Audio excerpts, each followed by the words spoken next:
সকল প্রশংসা কার? আমরা শুকরিয়া আদায় করবো কার? আমাদের সৃষ্টিকর্তাকে। আল্লাহ যদি আমাদেরকে এখানে আসার, বসার, জুমার নামাজ পড়ার তৌফিক না দিত, তাহলে কি আমাদের কারোর সাধ্যে ছিল যে আমরা মসজিদে আসবো, নামাজ পড়বো? ছিল কারোর সাধ্যে? কত মানুষ এখনো রয়েছে যারা এখনো বিলে খালে, হাটে বাজারে আড্ডা, গল্প, খেলাধুলায় এখনো কি রয়েছেন? মেতে আছেন। কিন্তু তার মধ্য থেকে আল্লাহ তাআলা আমাদেরকে মহব্বত করে, ভালোবেসে, মায়া করে, অনুগ্রহ করে, দয়া করে তার মসজিদে এসে নামাজ পড়ার তৌফিক দিয়েছেন, দিবেন, দিচ্ছেন। এর জন্য আমরা আরেকবার শুকরিয়া আদায় করি আলহামদুলিল্লাহ। কত মানুষ হাসপাতালের বেডে, কত মানুষ গাড়ি অ্যাক্সিডেন্টে, কত মানুষ স্ট্রোক করে আজকে বিদায় নিয়ে গিয়েছেন। আল্লাহ তাআলা তাকে জুমার নামাজ পড়ার তৌফিক দেননি, সে আসতে পারেনি। কত মানুষ হাঁটতে পারে না, কত মানুষ বিছানা বেঁধে এখনো শুয়ে আছে, আসার সামর্থ্য বা শক্তি নেই। কত মানুষ আছে, শক্তি আছে, কিন্তু তাকে আরেকজন হাত দিয়ে ধরে, দুইজন দুইখানা ধরে আসতে হয়। কত মানুষ আছে, আসার শক্তি আছে, কিন্তু লাঠি ভর্তি আছে না? তো আল্লাহ তাআলা আমাদেরকে সুস্থ রাখছেন, ভালো রাখছেন, সবল রাখছেন, শক্তি দিয়েছেন। কারো কোনো সাহায্যের প্রয়োজন হয় না, হয়? কারো কোনো সাহায্যের প্রয়োজন হয়? হয় না। কারো সাহায্য ব্যতীতই, কারো সাহায্য ছাড়াই আমরা মসজিদে আসতে পারছি, বসতে পারছি, কিছু কথা শুনতেছি, আমি কিছু কথা বলতেছি। এর জন্য এটা কার অনুগ্রহ হয়েছে? কার অনুগ্রহে? কার অনুগ্রহে? আল্লাহর অনুগ্রহ হয়েছে। আল্লাহ যদি দয়া না করতেন, আমরা সবাই কার দয়ার কান্ডারি? আল্লাহ। আল্লাহ তাআলার রহমত এবং দয়া ব্যতীত কারো একটা চোখের পলক ফালানোর কি নেই, শক্তি নেই। কেউ যদি মারা যায়, মৃত ব্যক্তিকে কখনো চোখের পলক এভাবে ফালাইতে দেখছেন আপনারা? দেখছেন? কারণ তার সামর্থ্য নাই। আল্লাহ তাকে, তার কাছ থেকে সেই শক্তি চিনিয়ে নিয়ে গিয়েছেন। কি নিয়ে গেছেন? চিনিয়ে নিয়ে গেছেন। কারো কাছে ঘড়ি আছে? ঘড়ি?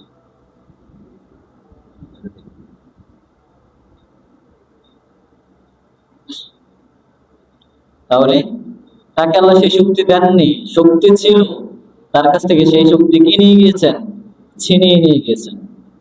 অতএব আমরা যতদিন দুনিয়াতে বেঁচে থাকবো, এমনও হতে পারে এখান থেকে আপনি বাসায় যাবেন বা রুমে যাবেন, এই সামর্থ্য আপনার আমার নাই, যদি না আল্লাহ আমাকে আপনাকে দেয়।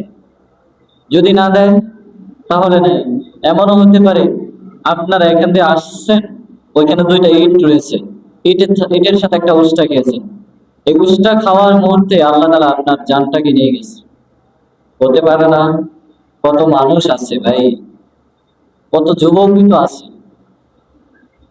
কত 5 বছর, 6 বছর, 1 বছর, 3 মাস, 2 মাস, 2 দিন বয়সের বাচ্চারা তো মারা যায়, তাই না? তো তারা কি 70, 80, 90, 100 বছর পর্যন্ত বেঁচে ছিল? ছিল না। আপনি খোঁজ নিয়ে দেখেন না, আপনার কত ভাই বেরাদেরই আছে আপনার সে বয়সে ছোট, অথবা আপনার সমবয়সী, তারা আজকে দুনিয়াতে নাই। এখন আপনিও যে তাদের বয়সী যাবেন না, আপনিও যে 70, 80 বছর, 60 বছর জিন্দেগি বা হায়াত পাবেন, এর নিশ্চয়তা কিন্তু নেই। এর নিশ্চয়তা নেই। আল্লাহ তাআলা 5টা জিনিসের ইলম কাউকে দেননি। কয়টা জিনিস? 5টা জিনিস। তার মধ্যে একটা জিনিস হচ্ছে কে কখন কোথায় কিভাবে মারা যাবে, এই ইলম আল্লাহ তাআলা কাউকে দেননি। আমরা জানি না আমরা কি আসলে গাড়ি অ্যাক্সিডেন্টে মারা যাব, নাকি নদীতে পড়ে মারা যাব, নাকি স্ট্রোক করে মারা যাব, নাকি জ্বরে আক্রান্ত হয়ে মারা যাব। আমরা কি জানি না? জানি না, কেউ জানি না। কথার কথা, কেউ যদি জানতো যে সে গোপালনগর গেলে একটা হুন্ডার সাথে অ্যাক্সিডেন্ট হয়ে মারা যাবে, তাহলে আল্লাহর বান্দাকে কেউ সিয়ল দিয়ে বেঁধেও গোপালনগর নিতে পারত না। পারতো? শিকল দিয়ে বেঁধেও তাকে গোপালনগরে নেওয়া যেত না। যদি সে জানতো যে সে গোপালনগর গেলে কি হবে, তার মরণ হবে, নিতে পারতো না কেউ। কেউ যদি জানতো যে সে সাইকেলে উঠলে সে মারা যাবে, তাহলে আল্লাহর বান্দা জীবনে সাইকেলের কাছেই যেত না, ওটা তো পরের কথা। এজন্য আল্লাহ তাআলা এই মৃত্যুর জ্ঞান বা এলেম আল্লাহ তাআলা আমাদেরকে দেননি। কেউ যদি জানতো যে সে পানিতে পড়ে মারা যাবে, এই বান্দা জীবনে গোসলই করতো না, গোসলই করতো না জীবনে। যদি না সে জানতো সে কি পানিতে পড়ে মারা যাবে, তাহলে তাকে লাঠি দিয়া পিটায়ও, আতুরে দিয়া বাড়ি দিও গোসল করানো সম্ভব হলো না। বুঝছেন? এই জন্যই আল্লাহ তাআলা আমাদেরকে এলেম দান করেননি, এলেম দেননি। অতএব আমরা সবসময় মৃত্যুর স্মরণ করা উচিত। দৈনিক প্রতিনিয়ত হাঁটতে চলতে কথা বলতে, কত মানুষ আছে কথা বলা অবস্থায় মারা যায়। আপনারা একটা গান শুনে থাকবেন, 1 মিনিটের নাই ভরসা যতই করো রং তামাশা, 1 সেকেন্ডের নাই ভরসা যতই করো রং তামাশা।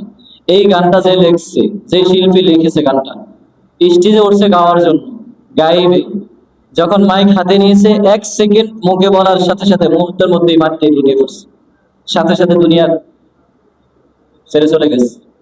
1 সেকেন্ডের নাই ভরসা এটা বলার পূর্বেই ওই শিল্পীকে ওই দুনিয়া থেকে বিদায় নিয়ে চলে গেছে, নাই আর।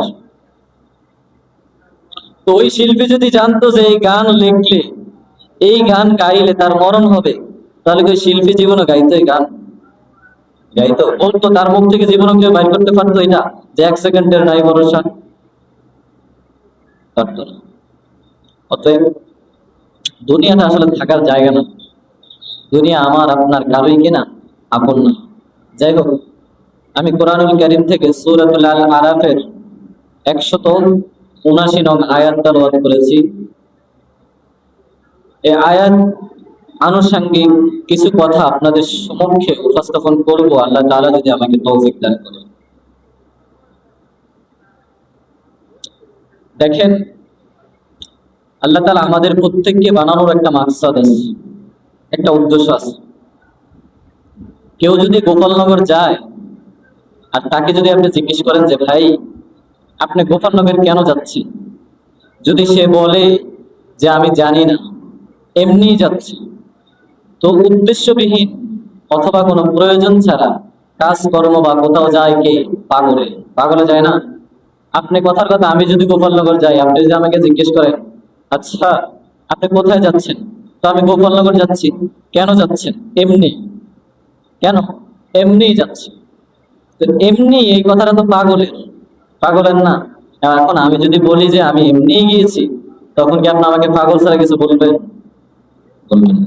তো আমরা যে দুনিয়াতে আসছি আমাদের একটা মাকসাদ আছে, আল্লাহ তাআলা আমাদেরকে বানিয়েছেন একটা উদ্দেশ্য করে বানিয়েছেন। সেটা কি? আল্লাহ তাআলা আমাদেরকে এবং জিনকে কেন বানিয়েছেন? ওমা খালাকাতুল জিন্না ওয়াল ইনসা ইল্লা লিয়াবুদুন।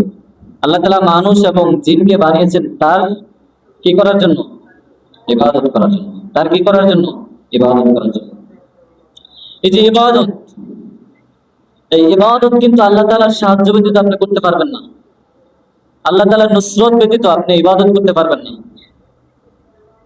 আপনি চাইলেই আল্লাহ তাআলার কাছাকাছি হতে পারবেন না, যদি না আল্লাহ আপনার উপর কি করে? রহম করে। একটা ঘটনা আছে, আপনারা বাদশাহ হারুনুর রশিদের নাম শুনে থাকবেন এবং বাহলুল পাগলের নাম শুনে থাকবেন। বাদশাহ হারুনুর রশিদের জমানায় একজন পাগল ছিল, তাকে সকলেই বাহলুল পাগল বলে সম্বোধন করত, তাকে সবাই বাহলুল বলে ডাকতো। এক কথা তার নাম ছিল কি? বাহলুল। তো সবাই তাকে কি বলতো? পাগল বলতো। তো বাহলুল পাগল একবার হারুনুর রশিদের রাজপ্রাসাদের সামনে দিয়ে যাচ্ছেন। তো হারুনুর রশিদ রাজপ্রাসাদের মধ্যে থেকেই আসনে বসে থেকে দেখতেছে যে বাহলুল পাগল যাচ্ছে। তো তার সেনা সদস্যদেরকে বলতেছে তাকে ধরে আনো, তাকে কি আনো? ধরে আনো। তো বাহলুল পাগলকে ধরে আনছে, আনার পর বাদশাহ হারুনুর রশিদ রহিমাহুল্লাহ তাআলার সামনে উপস্থাপন করছে, সামনে রাখছে। বাদশাহ হারুন রশিদ কিন্তু বুজুর্গ ব্যক্তি ছিল, পুরা রাষ্ট্র নিয়ন্ত্রণ করার পরেও, রাষ্ট্র দেখভাল করার পরেও বাদশাহ হারুন রশিদ দৈনিক কমপক্ষে 100 রাকাত নফল নামাজ পড়ত। সুবহানাল্লাহি ওয়া বিহামদিহি। চিন্তা করছেন, একটা রাষ্ট্র চালাইতো, একটা রাষ্ট্রের প্রধান ছিল, ক্ষমতা, টাকা পয়সা, বিলাসবহুল কিচ্ছুর অভাব ছিল না। রাজপ্রাসাদ, রাজ্যের মানুষ সবকিছু তার দেখাশোনা করা লাগতো, সবকিছু তার দায়িত্ব ছিল, তার অধীনস্থ ছিল। এরপরেও, এত ব্যস্ততা থাকার পরেও সে দৈনিক কত রাকাত নফল নামাজ পড়তো? 100 রাকাত নফল নামাজ পড়তো বাচ্চা হারুন রশিদ। আর আজকে আমাদের না আছে দুনিয়ার ব্যস্ততা, না আমরা কোনো একটা সমাজ চালাই, না একটা রাষ্ট্র চালাই, শুধু খাইলই খেতে বিলে একটু কাজ করি, তাও আমরা আল্লাহ তাআলার ফরজ ইবাদত করার কি পাই না, সময় পাই না। আমরা এত ব্যস্ত হয়ে গেছি। আর সে পুরা রাষ্ট্র চালাইতো, পুরা রাষ্ট্রের মানুষের দায়ভার তার মাথার উপর ছিল। এত কিছুর পরেও, এত ব্যস্ততার পরেও, তিনি একজন বাদশা হয়েও, দুনিয়ার বিলাসবহুল তার থেকেও, দুনিয়ার কোটি টাকার মালিক হয়েও সে কি করত? দৈনিক কমপক্ষে 100 রাকাত কি করত? নফল নামাজ পড়ত। আল্লাহু আকবার। বাহলুল গেছিল জানেন? একবার বাহলুল পাগল রাস্তায় একটা ছোট লাঠি বা যে কোনো একটা কিছু দিয়ে রাস্তার মধ্যে আঁকতেছে, রাস্তার পাশে আঁকতেছে। তো বাচ্চা হারুনুর রশিদ এবং বাচ্চা হারুনুর রশিদের ওয়াইফ রাস্তার পাশ দিয়ে যাচ্ছে। তো বাহলুলকে দেখে বাচ্চা হারুনুর রশিদ জিজ্ঞেস করতেছে, বাহলুল তুমি কি করতেছো এখানে? বলতেছে আমি জান্নাত বানাইতেছি। কি বানাইতেছি? জান্নাত বানাইতেছি। তো বাচ্চা হারুনুর রশিদ জিজ্ঞেস করতেছে, জান্নাত বানাইতেছো কি জন্য, কার জন্য? বলে বিক্রি করার জন্য। তো বাচ্চা হারুনুর রশিদ জিজ্ঞেস করে, বাহলুল তো জান্নাত কত টাকা? বলে জান্নাত 1 দিরহাম। কয় দিরহাম? 1 দিরহাম। বলে তুমি কি পাগল হয়ে গিয়েছো যে জান্নাত তুমি 1 দিরহাম বিক্রি করো? হাসি ঠাট্টা করতেছে কে? হারুনুর রশিদ রহিমাহুল্লাহ। তো বাচ্চা হারুনুর রশিদের ওয়াইফ বলতেছে, আচ্ছা আমি তোমার এই 1 দিরহামের জান্নাত কি করবো? ক্রয় করবো। তো বাচ্চা হারুনুর রশিদের ওয়াইফ জান্নাতটা 1 দিরহাম দিয়ে কি করছে? ক্রয় করছে, এমনিই আর কি। তো পথ দিয়ে যাচ্ছে, হারুনুর রশিদ তার ওয়াইফকে বলতেছে, তুমি শুধু শুধু এই পাগলটাকে কি দিলা? 1 টাকা দিলা। সে কি সত্যি সত্যি তোমাকে জান্নাত দিবে নাকি? জান্নাত তো আল্লাহ তাআলা দিবে আমাদেরকে, সে কি জান্নাত দেওয়ার মালিক নাকি?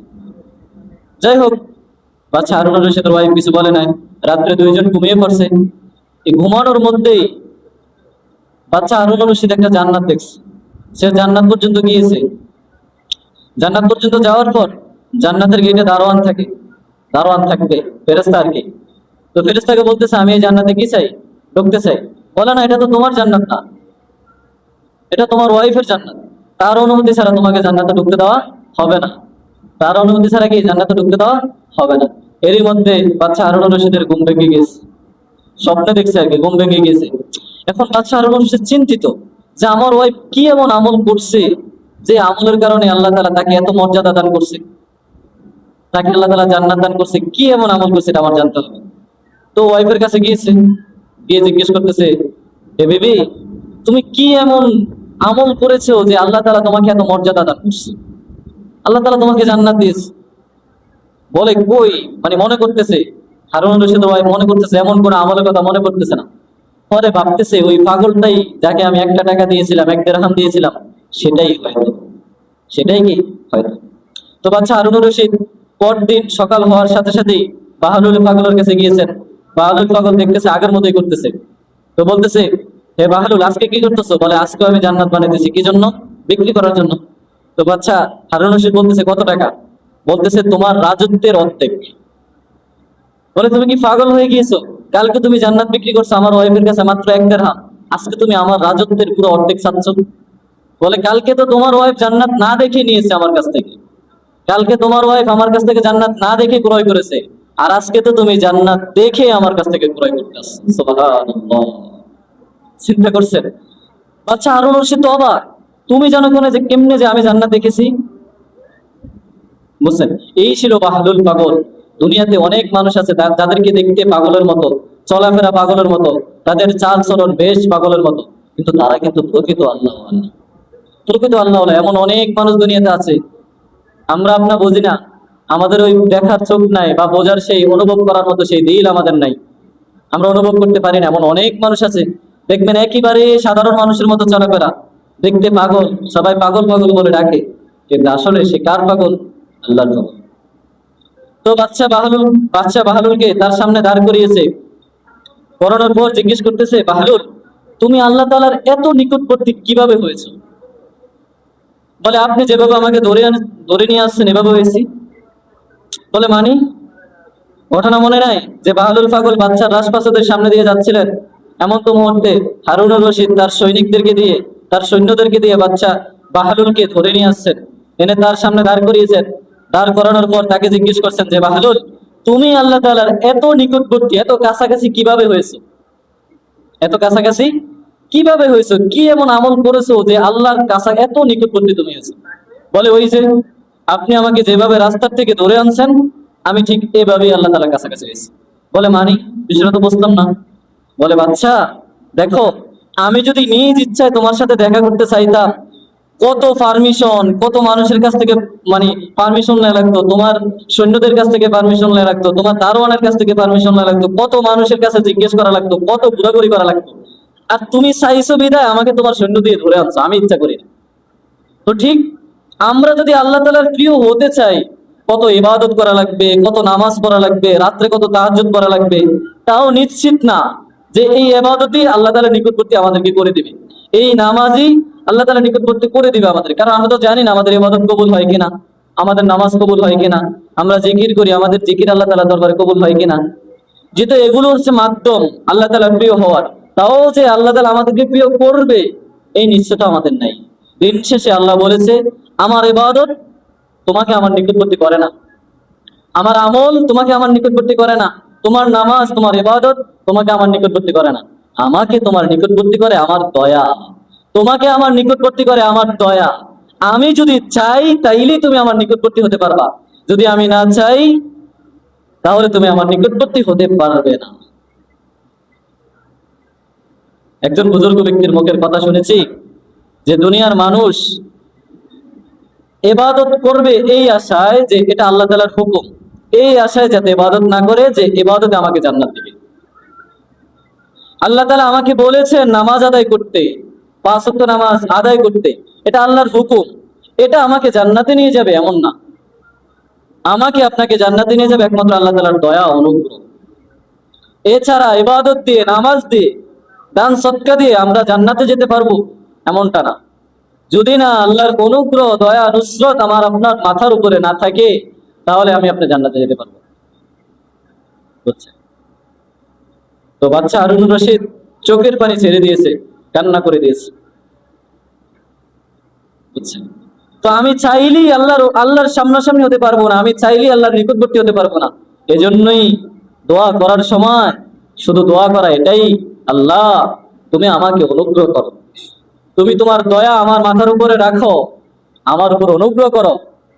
আমি ইবাদত চাইলেই করতে পারবো, কিন্তু আমার ইবাদত তোমার কাছাকাছি আমাকে করবে না তুমি যদি আমার উপর দয়া না করো। আল্লাহ আমি ইবাদত করি তোমার হুকুম হিসাবে, এটা তোমার আদেশ, এই হিসাবে আমি আদেশ পালন করি। আমি জানি আমার এই আদেশ পালন করার অর্থে, ইবাদত করার কারণে আমি জান্নাতে যেতে পারবো না। আমি জান্নাতে যাইতে চাই একমাত্র তোমার দয়া, তোমার দয়া।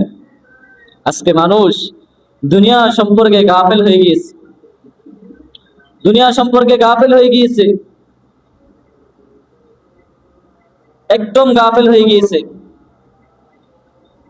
আল্লাহ আপনাকে আমাকে কত কিছু দিয়েছেন, অথচ আমরা সেই রবের এত নেয়ামত ভোগ করার পরেও রবকে ডাকি না, রবের হুকুম, রবের ইবাদত পালন করি না। এই দুনিয়া আপনাকে জাহান্নামে নিয়ে যাবে, দুনিয়া আপনাকে জান্নাতে নিবে না যদি না দুনিয়াতে থেকে আপনি আখিরাতের ফিকির না করেন। ইমাম গাজালি রহমতুল্লাহ আলাইহি তার একটা কিতাবে একটা ঘটনা উল্লেখ করেছেন। উদাহরণস্বরূপ আপনাদেরকে আমি বলি, 3টা গোষ্ঠী অথবা 3টা দল একটা দ্বীপে ঘোরার জন্য গিয়েছেন। একটা দ্বীপ যেখানে জঙ্গল, ভাগ, ভাল্লুক ইত্যাদি ইত্যাদি অনেক কিছু কি করে বসবাস করে, দেখতেও খুব কি সুন্দর। তো 3টা গোষ্ঠী একটা নৌকাতে করে একটা দ্বীপে গিয়েছেন ঘোরার জন্য। দেখবেন কেউ যদি ভোলা যেতে চায়, ভোলা, ভোলা একটা কি দ্বীপ, তো কেউ যদি ভোলা যেতে চায়, ভোলাতে কিন্তু নৌকা পাড়ি দেওয়া ছাড়া আর হেলিকপ্টার, প্লেন ছাড়া কেউ যেতে পারবে না। এক কথা, হেলিকপ্টার প্লেন ছাড়া আপনি যেভাবেই যান আপনার নদী পার হতে হবেই, নদী আপনার পার হওয়া লাগবেই বলা যেতে হলে। তো ভোলাটা হচ্ছে একটা দ্বীপ। তো এমন একটা দ্বীপে ঘুরতে গিয়েছেন তারা, 3টা গোষ্ঠী। তো দ্বীপে ঘোরার সাথে সাথে ঘুরতে গিয়েছেন, তিনটা গোষ্ঠী দ্বীপের তিনটা স্তরে ঘুরতে বের হয়ে গিয়েছেন। তো মাগরিবের আজান দিবে দিবে, আর 1 ঘন্টা বাকি আছে। তো সবাই সবাইকে সতর্ক করতেছে, সবাই আজানের আগে আগে কি নৌকাতে অবস্থান করো। যদি অবস্থান না করো তাহলে মাগরিব আসবে, মানে বাঘ ভাল্লুক ইত্যাদি ইত্যাদি জিনিসের কি আছে, পশু পাখির কি আছে, ভয়ানক অবস্থা হতে পারে। তো এই তিনটা গোষ্ঠীর মধ্যে একটা গোষ্ঠী সবার পূর্বে এসে কি করছে, নৌকাতে অবস্থান করেছে। তো তারা নৌকাতে অবস্থান করার কারণে তারা মোটামুটি পুরা নৌকা কি করে ফেলছে, দখল করে ফেলছে। তাদের যে মাল সাবান ছিল, তাদের সাথে যে সামানাপত্র ছিল, সবগুলো কি তারা নৌকার মধ্যে রাখছে, এবং তারা সবাই কি সুন্দর করে নৌকাতে বসতে পারছে। দ্বিতীয় যে গোষ্ঠী ছিল বা দ্বিতীয় যে দলটা ছিল, ওই দলটা একটু লেট করে আসছে। 1 ঘন্টা সময় আছে তো মাগরিবের, আধা ঘন্টা আগে আসছে। তো তারা আধা ঘন্টা আগে আসার কারণে তারা নৌকার মধ্যে জায়গা পায় না। তাদের যে মাল সাবানা আছে সেগুলো মাথায় নিয়েছে এবং নৌকার মধ্যে দাঁড়িয়েছিল তারা। এখন তৃতীয় যে গোষ্ঠী অথবা তৃতীয় যে দল, সেই দল এসে নৌকাই পায় না, নৌকা ছেড়ে দিয়েছে। তারা আসছে মাগরিবের পর মুহূর্তে, মাগরিবের আজান দিবে দিবে এমন মুহূর্তে আসছে। তো তারা আসে কি পায় না, নৌকা পায় না। কি পায় না, নৌকা পায় না। তো ইমাম গাজালী রহমতুল্লাহ আলাইহি বলে, এই তিনটা গোষ্ঠীর মধ্যে তুমি কোন গোষ্ঠী অথবা তুমি কোন দলটার অন্তর্ভুক্ত একটু চিন্তা করো। প্রথম যে দল, তারা কি ছিল, সতর্ক। কারণ তারা জানতো আমরা যদি এখানে থাকি অথবা এখানের এই সৌন্দর্য, এই দ্বীপের এই সৌন্দর্য যদি আমাদেরকে কি করে ফেলে, আকৃষ্ট করে ফেলে, তাহলে এই সৌন্দর্য আমাদের মৃত্যুর কি হবে, কারণ হবে। এই সৌন্দর্য আমাদের ভাগের খাবারের কি হবে, কারণ হবে। তারা সতর্ক হয়ে আগেই কি করছে, নৌকাতে অবস্থান করছে।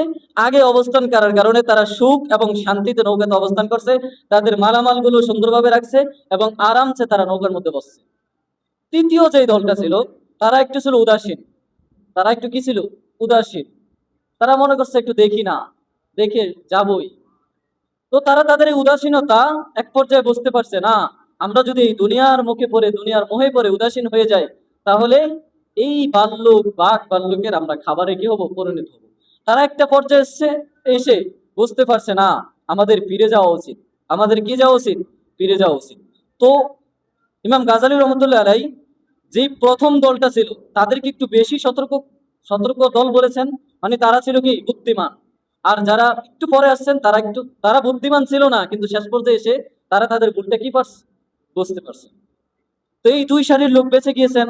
তৃতীয় যে সারির লোকগুলা ছিল, তারা ভাগের কি হয়েছেন, খাবার হয়েছে। বিভিন্ন জীবজন্তু, সাপ জোকের কি হয়েছে, খাদ্য হয়েছে। প্রত্যেকেই দ্বীপের মধ্যে কি গিয়েছেন, মারা গিয়েছেন। তাহলে এই তৃতীয় প্রকার দ্বীপকে ইমাম গাজালী রহমতুল্লাহ আলাইহি, যারা দুনিয়ার মোহে পড়ে আখেরাতকে ভুলে গিয়েছে, একদমই ভুলে গিয়েছে, আল্লাহকে মনেই করে না, তাদের সাথে তুলনা দিয়েছেন। আছে না, মৃত্যু এসে পড়ে, মৃত্যু তার দরজা পর্যন্ত পৌঁছে গিয়েছে, বয়স 60-70 হয়ে গিয়েছে, এই বোকা লোক, এই নির্বোধ লোক এখনো বোঝে না যে আমার রবের কাছে পৌঁছাতে হবে। আমি যদি আমার রবকে সন্তুষ্ট করতে না পারি, আমি যদি আখেরাতের ফিকির না করি, তাহলে আমার জাহান্নামে যেতে হবে। এই নির্বোধ লোকটা এখনো বুঝতেছে না।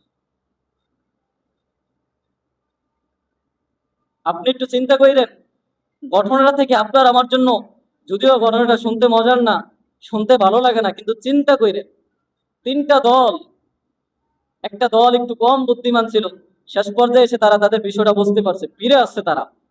তো যারা এই দ্বিতীয় দলের মতো আছেন, এখনো দুনিয়ার মোহে পড়ে আছেন, আল্লাহর পথে আসবেন আসবেন আসছেন না, আসতে চাচ্ছেন না, তাদেরকে আমি বলবো রবের দিকে ফিরে আসেন।